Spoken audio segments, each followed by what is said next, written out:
Die Openbaring, hoofstuk 9. Die 5de engel het toe op sy trompet geblaas. Ek het 'n ster gesien wat van die hemel af op die aarde geval het, en die sleutel van die skag na die onderaardse diepte is aan hom gegee.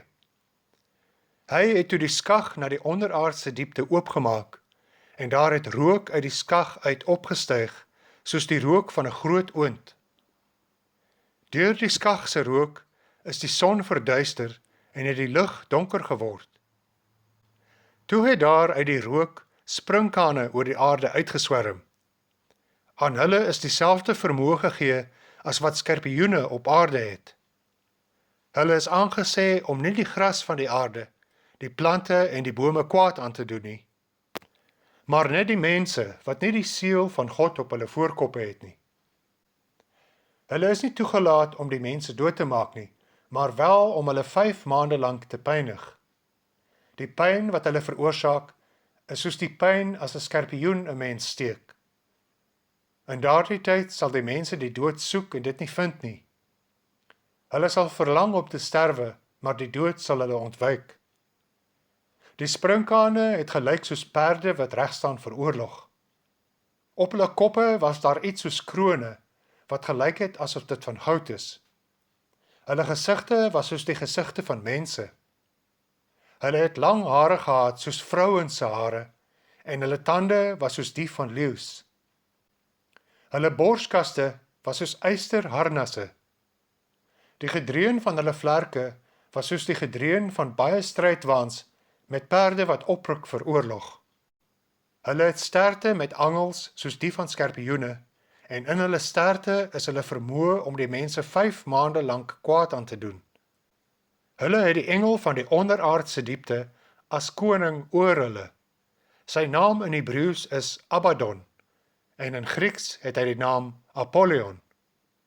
Die eerste wee is verby. Kyk, daar kom nog 2 hierna.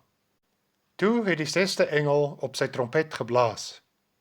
Ek het 'n stem tussen die 4 horings van die goue altaar voor God gehoor.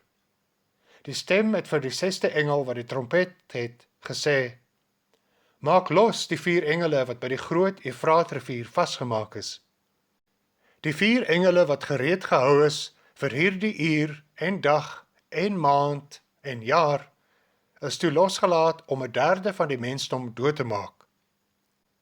Die aantal perderyters van hulle leers was miljoene der miljoene en nog 'n keer soveel. Ek het hulle getal gehoor, en in hierdie gesig het die perde en hulle ruiters so gelyk.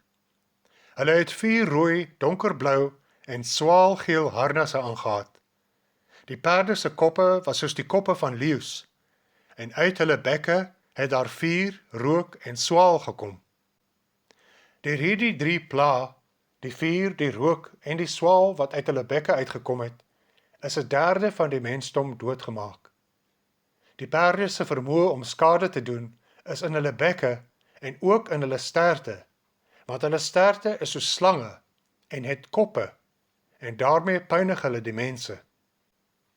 Die ander mense wat nie deur hierdie pla doodgemaak is nie, het hulle egter nie bekeer nie.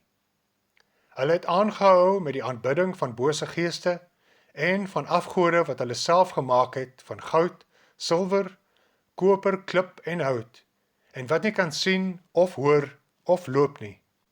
Hulle het hulle ook nie daarvan bekeer om moord, towery, onsedelikheid en diefstal te pleeg nie.